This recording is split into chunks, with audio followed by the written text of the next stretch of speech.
Assalamu alaikum and welcome to Game Changer. I'm Mariam Zia. Tajikistan is one of the most important countries for Pakistan because it is the gateway of Pakistan to Central Asia. Tajikistan has 4% of world's hydropower capacity and it is one of the third largest electricity generators of the world. In today's program, we will be looking at the multi-dimensional relationship between Pakistan and Tajikistan. When we look at the different sectors in which both countries are collaborating, energy sector is one of the most important sectors. And when we look at this sector, CASA 1000 project is one of the most important initiative between the two countries.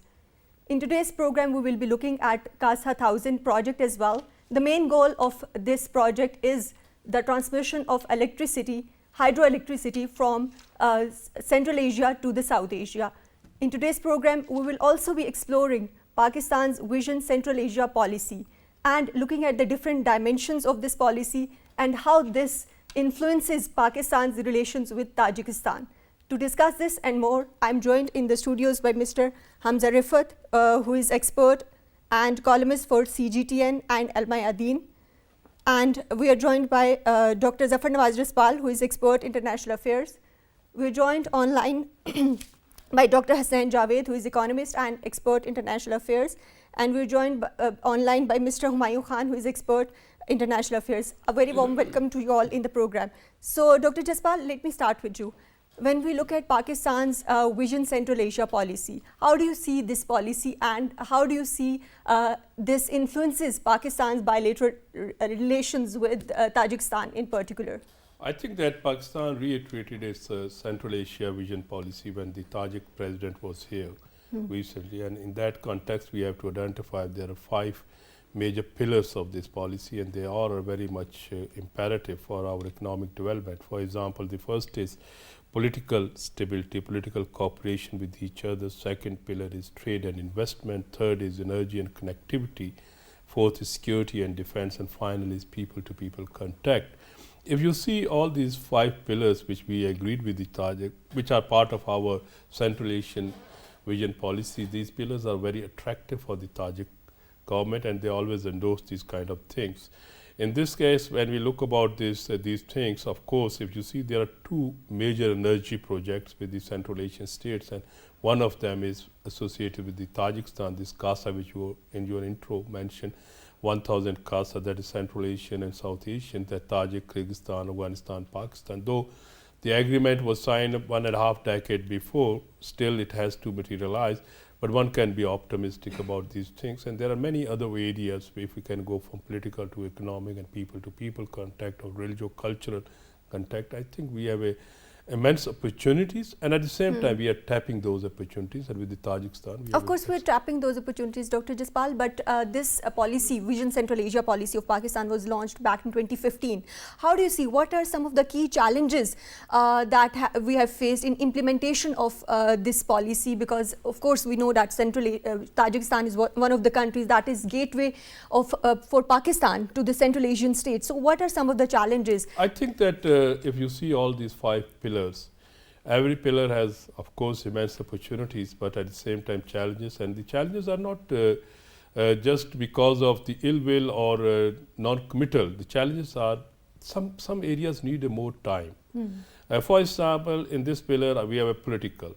I think with all the 5 Central Asian states, including Tajikistan, Pakistan has been maintaining a very cordial relations. We have a diplomatic relations, we have a cooperation, we have a trust on each other, we are supportive to one another. For example, Tajik's non-permanent security membership of the United Nations, which is I think 20, 28, 29, we supported. Before that 25, 26, they supported us. So politically we are working. So this pillar, you can say in this domain, there is a immense cooperation is taking place. One can say that the optimistic outcomes are there. But of course, when we look about energy and connectivity, connectivity is it needs infrastructure. Of course. We have a 4 quadrilateral connectivity approach, let's say from Pakistan to China, China to Tajikistan, and then Central Asia. So that makes a sense, but it's a long way. Still we are developing with the CPAC and BRI projects, which are mere linkages, but connectivity need, for example, 16-kilometer corridor must be addressed, that is Wakhan. Between Tajikistan and Pakistan, there's only 16 kilometers, but due to Afghanistan in imbroglio, we are unable to match it. Similarly, Tajikistan has signed an agreement when the Prime Minister the President visited in 2021 on the arms transfer, that Pakistani manufactured military hardware will be purchased or would be purchased by the Tajiks in the future.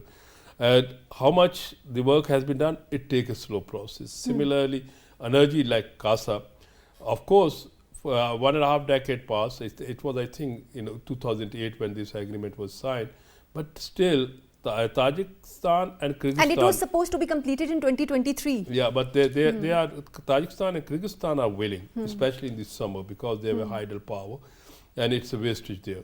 But if there's no stability in Afghanistan, from where these transition lines will come to South Asia, especially in Pakistan, then moving ahead. So there are many, I can say, if I can briefly put this is, politically we are doing well, connectivity we are lagging behind from and then because of the Afghanistan situation, there are many projects which are in limbo. Right. So, Mr. Hamza, how do you see, what are the implications of Vision Central Asia policy for broader geopolitical landscape of South Asia and Central Asia, like Dr. Jaspal mentioned about Afghanistan issue? Well, I think the Central Asian vision that you alluded to has immense amount of implications for the broader region. One of the reasons why is because Central Asia is considered to be a hotspot as far as mineral resources, gas reserves, and you could say potential regional connectivity is concerned. I mean, China is very interested in Central Asia because of the very fact that when they speak about the BRI, it's the east-west corridor. That's how they speak about it. And Central Asia is an extremely important cog as far as that is concerned. In the Pakistani press, whether it's, despite your left-wing or right-wing leanings, everyone speaks optimistically about the potential of Central Asia. So this vision and the 5 pillars that Dr. Jaspal alluded to needs to be implemented for a trickle-down effect on the population to actually take place. Tajikistan is still a relatively very impoverished country. It still lacks the basic infrastructure to try and tap into its resources. And in Central Asia, Kazakhstan is one country which has a monopoly as far as, economic growth is concerned. I think before the pandemic, they were growing at around 7 to 8% of the GDP. So Tajikistan and Kyrgyzstan are still lagging behind. This presents an opportunity for Pakistan to try and make sure that they try and build on the current linkages that we have with Tajikistan. So this vision's implementation is extremely important because if you look at Central Asia's coverage overall, it's a region which has, the popular narrative is it has immense amount of resources, but there's, barring Kazakhstan, they don't have the infrastructure to tap into that and translate it into GDP growth rates. Of course, we will be discussing more in detail about the CPAC and other connectivity options and connectivity corridors. But Mr. Humayun, let's talk about the current state of political and diplomatic relations between Pakistan and Tajikistan. How do you view these relations and what are some of the key milestones between the two countries? Thank you, Mariam. I guess the relationship as of now stands very cordial and friendly, with both countries engaging in economic, political, and cultural exchanges. There's a high level of visits which has happened from both the sides. From Tajikistan side, I guess, as of now, 7 times their president has been to Pakistan, and from the Pakistani side, twice or thrice the prime minister has been, our prime ministers have gone to Tajikistan. And then foreign ministers are regularly meeting. Dr. Jaspal and Mr. Hamza was alluding to this Vision Central Asia policy. So Pakistan is very actively engaging with different partners, not necessarily only Tajikistan, but other partners in Central Asia. Uzbekistan is also our strategic partner. We have signed different agreements with them. With Tajikistan, you mentioned about CASA 1000, which is also a very important project. Pakistan has shown its willingness and reiteration that we want to expand and expedite this process depending upon how things will happen in Afghanistan. Then we have signed different agreements. We have signed a preferential trade agreement I guess in 2006, which went into Of course, effect in we will be talking more 2007. about the economic relations later in the program. But Mr. Humayun, I want to discuss how do you see, what is your opinion that how Pakistan and Tajikistan view each other's role in the region, and are there some areas where both countries can collaborate further, talking about connectivity, talking about energy sector, talking about hydroelectricity generation? Absolutely. Tajikistan is also part of OIC, so is Pakistan. They're part of ECO, Economic Cooperation Organization. We are also part of that. And on top of that, we both are now part of Shanghai Cooperation Organization. We regularly have joint military-to-military exercises, diplomatic linkages. Pakistan was one of the first countries which supported Tajikistan's entry into WTO. And on the same side, if you talk about diplomatic, Tajikistan has time and again given its reassurances on the Pakistani stance on Kashmir as well. So these are like very good cordial statements and agreements. And then these organizations have played a very vital role, particularly in terms of joint exercises in counter-terrorism, counter-narcotics, counter-human trafficking, organized crime. Under the RTS, the regional structure of the Shanghai Cooperation Organization, Tajikistan and Pakistan have collaborated very actively. Right. So, Dr. Hasnain, how do you see the current trade volume between the two countries? Before talking about these bilateral, trilateral relationship, economic relationship, I just wanted to recently, major agreements which were in 2004 and we haven't completed that. First one is the agreement on economic cooperation, then is the agreement on the cultural cooperation, then is the agreement on the avoidance of double taxation, then is the agreement on the transit trade, then is the agreement on the energy cooperation, MOU on the defense cooperation, joint declaration on the establishment of the joint working committee, and the agreement of the CASA 1000 project, which is several agreements were being signed between Pakistan and Tajikistan and other countries to implement the CASA 1000 project, including the intergovernmental agreement and commercial projects. So under these agreement, it was all in 2004. We need to identify the reason, and this is why we are here to understand what are the hurdles which we are not completing all these agreements. All the obstacles comes in that way. What I'm telling, in 2009, the major obstacle was we have done the deal for the $90 billion with the all Central Asian states, especially with the Kazakhstan. In addition to bilateral trade, both countries have also explored the possible increase their trade with the other countries through the regional initiatives such as the Shanghai Cooperation, as Humayun said very rightly, and Mr. Jaspal has also pointing out this matter. Then is the ECO. The major hurdle you are talking about is the ECO. ECO hasn't worked anything till now, which is a major hurdle. So again, I ask the Board of Investment, Ministry of Industries, Foreign Office, must have to sit together and working on this. The major obstacle you're talking about, however, the lack of direct transportation link and infrastructure has been major obstacle, because we have to go via Afghanistan. We have to go via other city because the Tajikistan. Of course. And when we talk about these other neighboring countries in the region, we talk about connectivity projects and connectivity initiatives. We will be talking more about it, but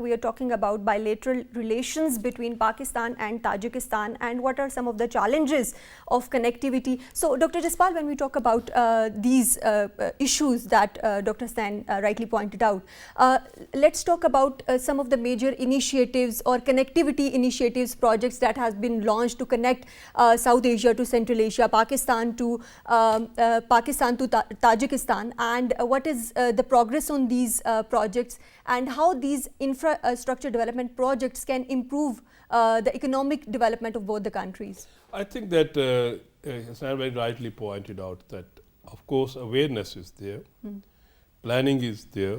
I mean that identification, how we can reach or accomplish these projects. But at the same time, execution of these projects is lacking. There are many reasons. There could be Tajikistan's economy is not, well, you can say, groom up, technologically backward. It's agrarian and a poor country as compared to the others. Similarly, Pakistan's own economy is not as much. So both countries are dependent on the other countries' economic connectivity projects. Like, luckily, China has initiated Belt and Road Initiative, and it has an Xinjiang region is linked with Tajikistan and it's linked with Pakistan, and we had now developed this Karakoram and now CPAC. This is leading us to the Xinjiang province and Tajikistan, from where there are 3 Central Asian countries, different motorways goes, and up to the 4th goes to the Russia. So we have to focus on it. This is the only viable, practical option for Pakistan. So what is the level of interest of Tajikistan in CPAC? How do you see this? Tajikistan is a landlocked state. Of course. And being a landlocked state, of course, Tajikistan has a great interest in these kind of the projects, because Gwadar is the only or the shortest route for Tajikistan for a outlet to the world. Even if they try to move with this, for example, the BRI project in Central Asia, which Hamza earlier pointed out, and move towards the Russia, it's a longer and tedious. So the shortest route, even coming from this, I mean that from China and going to Gwadar, that is for Tajikistan. Second important is that if you see that we have been working and contemplating, for example, from Pakistan, Gwadar to Peshawar to the Kabul, and then going towards the Tajikistan also. So this route is, of course, it demands political stability in Afghanistan, but there is a probability for it. So when you say what are the major obstacle is regional insecurity, or within the region, what you call it, not interstate conflict, but intrastate conflict. If you see Afghanistan, Tajikistan has no problem. Pakistan, Afghanistan has no problem. There are minor issues. Pakistan, China has no problem. China and Tajikistan has no problem. But within these countries, you would find, let's say from Pakistan, starting from the north to the south, we have a militant groups. We have a radicalized militancy. We cannot ignore it. We are fighting with them. Similarly, in China and Xinjiang, Uyghur problem is there, and it is very much spoiling. Within the Afghanistan, there is an intrastate conflict, and in that conflict there is still asymmetrical warfare.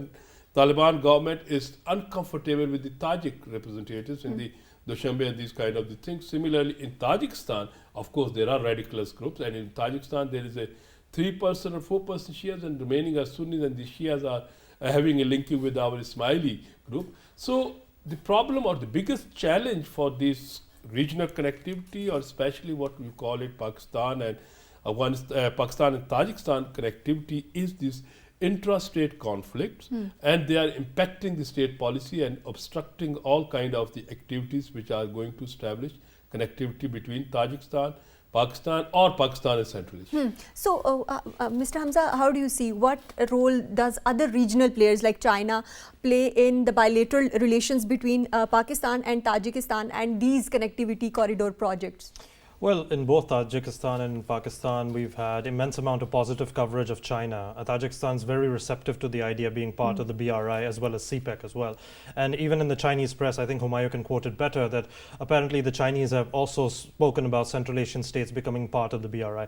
The Chinese believe that through development, they can nullify security challenges. And I think if you look at Central Asia, even though they do have a few movements which are defying, many different political systems within, the real security challenges are close geographical proximity to Afghanistan. Unless and until Afghanistan is not stable, any sort of connectivity that China is talking about, Pakistan is talking about, will continue to be hijacked. Even though the Taliban government in Kabul has been very receptive towards the idea of being part of the BRI and also being part of CPAC, but the internal situation is such that, for example, any corridor could be held hostage to militant attacks. And that is something that all these regional countries need to understand. This idea of counter-terrorism cooperation should take precedence, in my view. China and Pakistan should push Tajikistan, and Tajikistan should push Pakistan and China to try and make sure that they can beef up counter-terrorism operations, as well as IBOs as well, intelligence-based operations, to try and root out security, which is a major hindrance towards development. Conversely, the other aspect of this is that if a development does take place, then that would allay the security concerns, but we haven't really seen that. So how do you see the state of current security cooperation between Pakistan and Tajikistan? Well, it needs to be beefed up significantly. I mean, Pakistan's intelligence is quite sophisticated.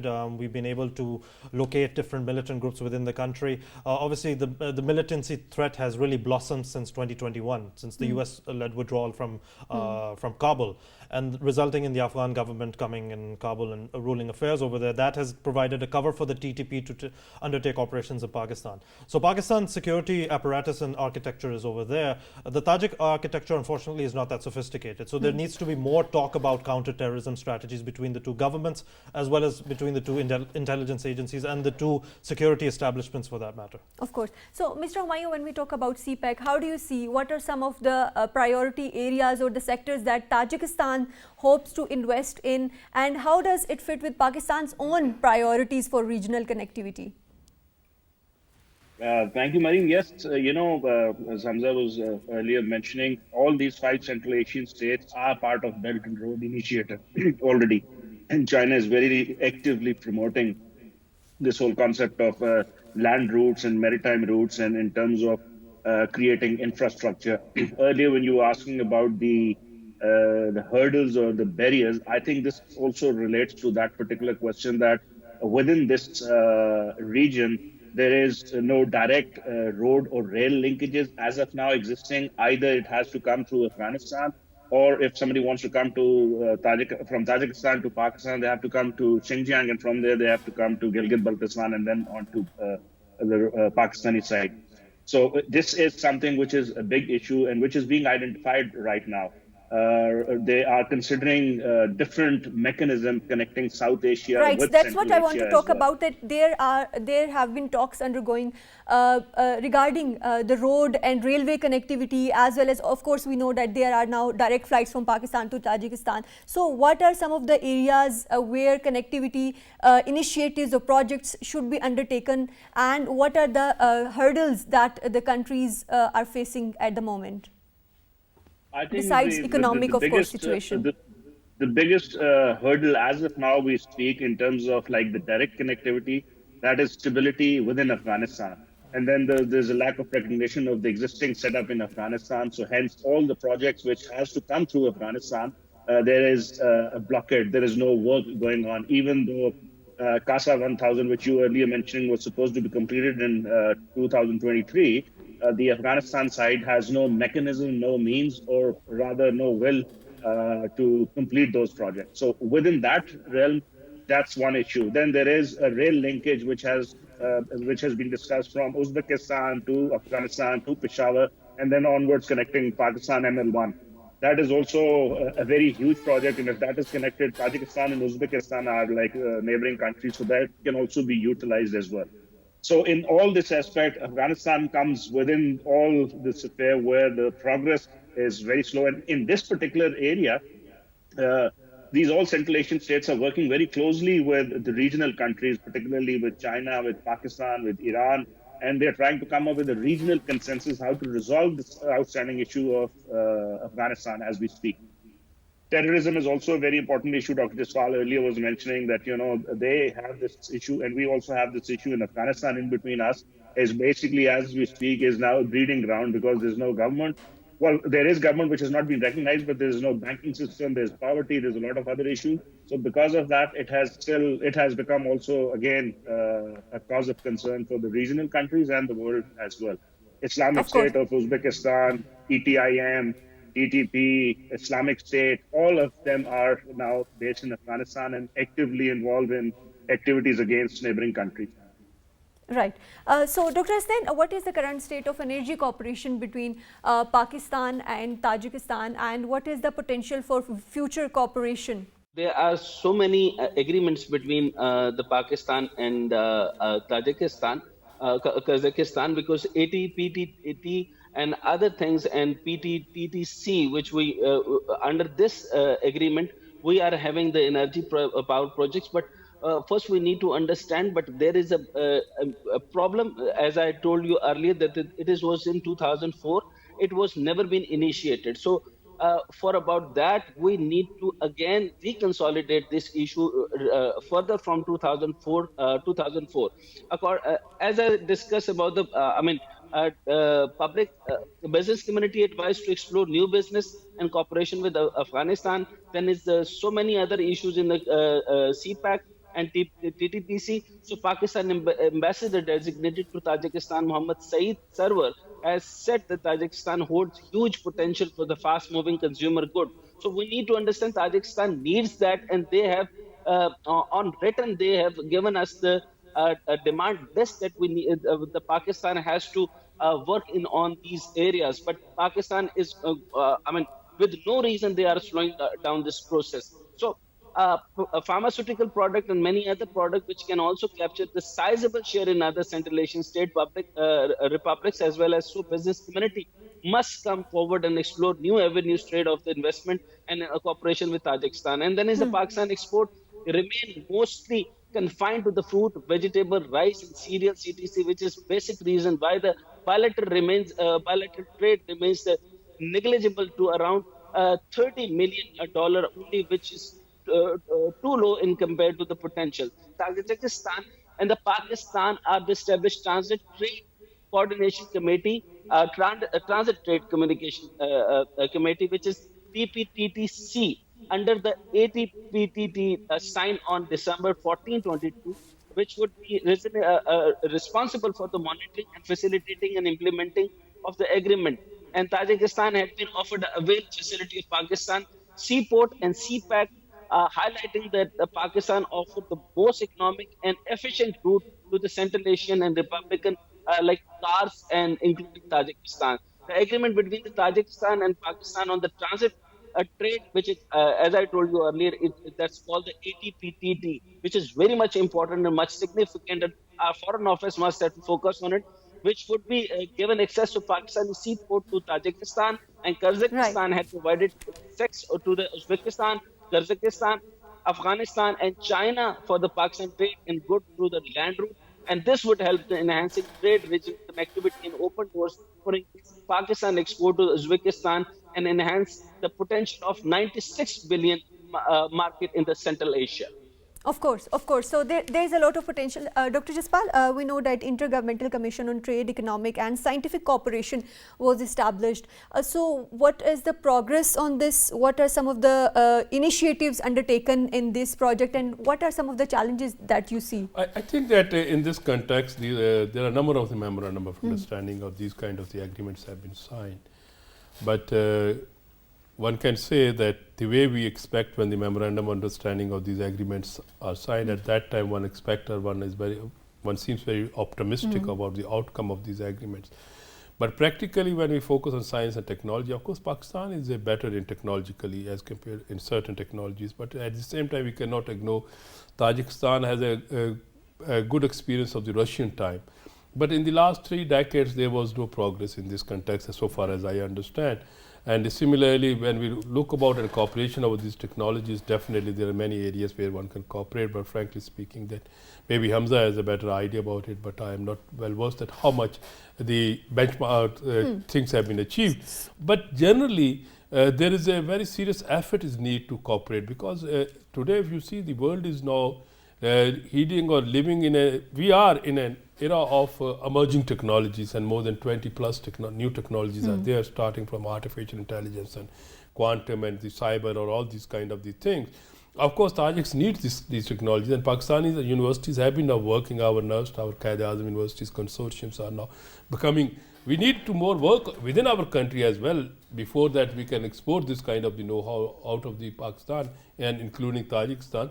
But still, I think that there is more work need to be done in this area. So, Mr. Hamza, let's talk about IGC, like I earlier mentioned about Intergovernmental Commission on Trade, Economic and Scientific Cooperation. So, how do you see how these kind of understandings or MOUs signed under this impact the overall relationship between Pakistan and Tajikistan? Well, in terms of political goodwill, it's actually a very good thing. Both countries are technologically starved to a large extent. Pakistan is more technologically sophisticated than Tajikistan, But there are some of the areas, like we talk about energy, hydro energy sector or hydroelectricity. Pakistan is in need of electricity and Tajikistan has that. So what kind of understanding or infrastructure or system needs to be developed for cooperation in those areas? Well, in order for you to tap into the hydropower potential, you need the requisite infrastructure, and you also need the technology to implement it. I sort of feel that when it comes to Pakistan and Tajikistan, there's more talk rather than substance. You don't really see it translating into, you could say, the MOUs actually being operationalized to a large extent. And in a world, in the world that we live in today, it's almost as if, you know, it's a world of robotics, it's a world of AI, it's a world of, you could say, fourth generation technology. We're talking about military technology as well. So in that respect, it's almost as if Pakistan and Tajikistan are still in the primitive stage of trying to make sure that they can operationalize their MOUs. If you take a look at the content of the MOUs, there's a lot of, you know, language which centers on technological exchanges. But the problem is that it hasn't been operationalized due to Pakistan's other foreign policy priorities. We've been, you know, trying to make sure that we could balance between China and the United States. When it comes to decisions in the Asia Pacific or the Middle East, we've tried to balance between Iran and Saudi Arabia. So when it comes to Central Asia, Kazakhstan is the most important country that we look towards. So in that respect, I sort of feel that the MOUs are not ignored, but sort of sidelined in the larger scheme of things. And that is a huge problem for technological But both countries lie at the crossroads of, when we talk about these hurdles and these challenges, you know that both Pakistan and Tajikistan stand at the crossroads of Central Asia and South Asia. So connectivity is very important. How to address these challenges, we will be talking more about.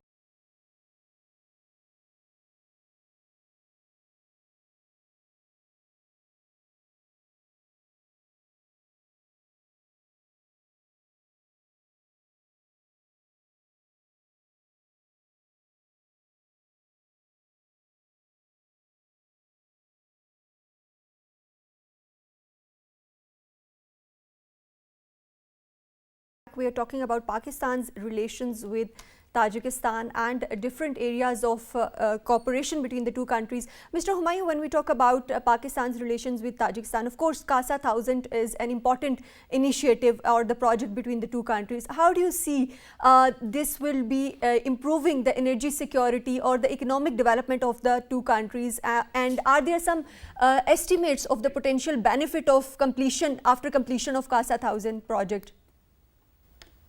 Oh, absolutely. This is like it's like a huge project. Started like way back in 2008. It's been more than like almost 2 decades now. Different issues have impeded the progress, but of late we are hearing that, you know, from the Western side, like the different banks which are going to finance this project, they're willing to like do it.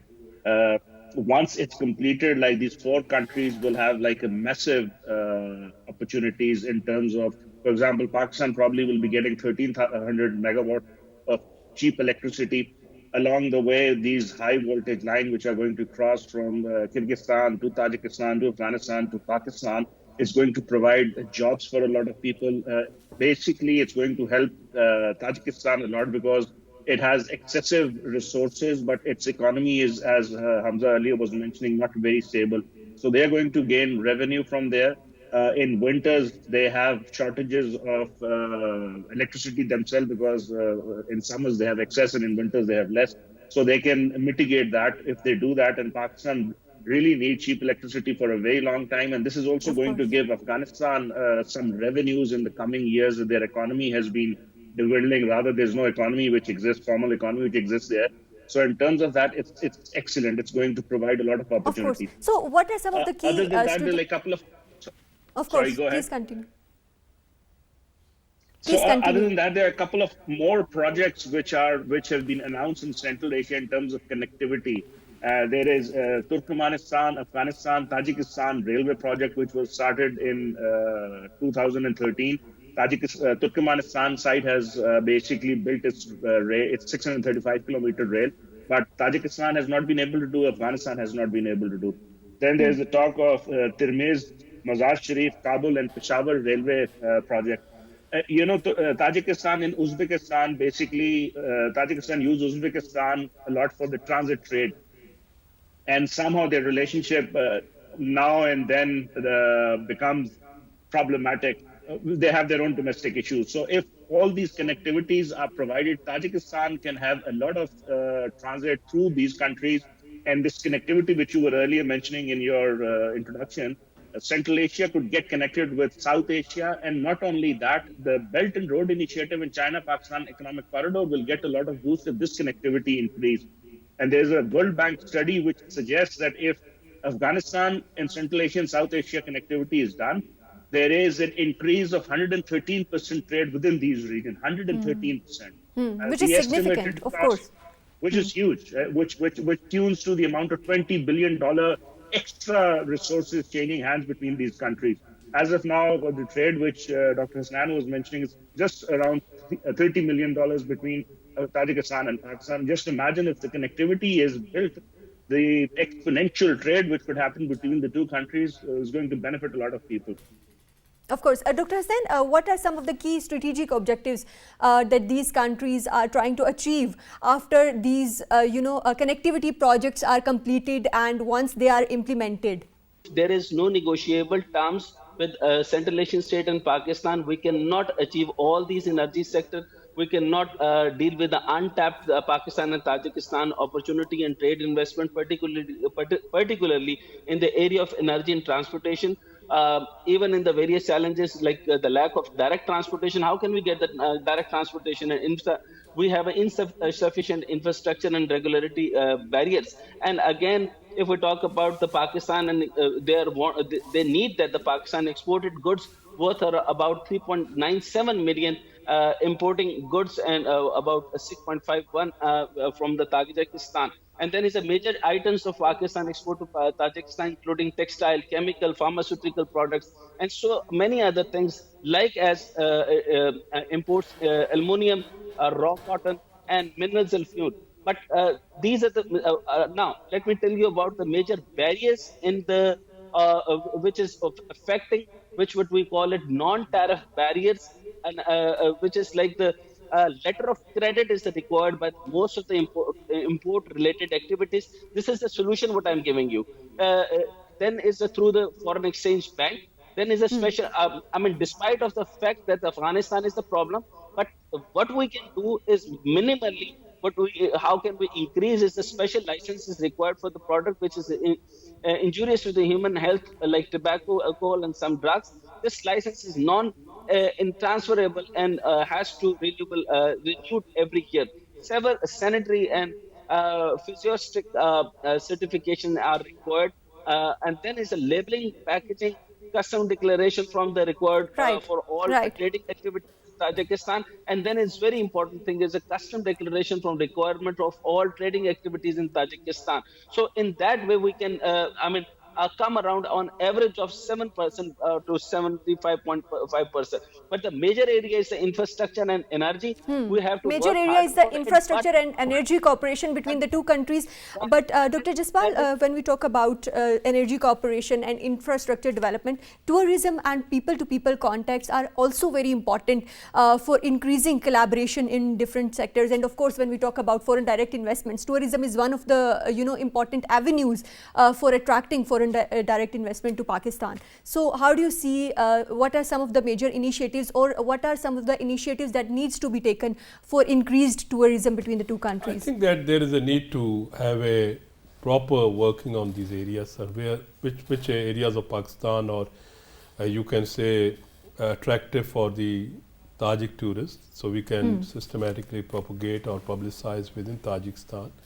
And similarly, same which areas and which cities are more popular for us. For example, Tajikistan has a rich history of the cultural as well as the other histories you can say related. So we can work over it. Second is, as I pointed out earlier, that the Tajiks have many Tajiks are under influence of the Ismaili Shias, and they are very much interested. And our northern areas people are very much. So these are the very connectivity.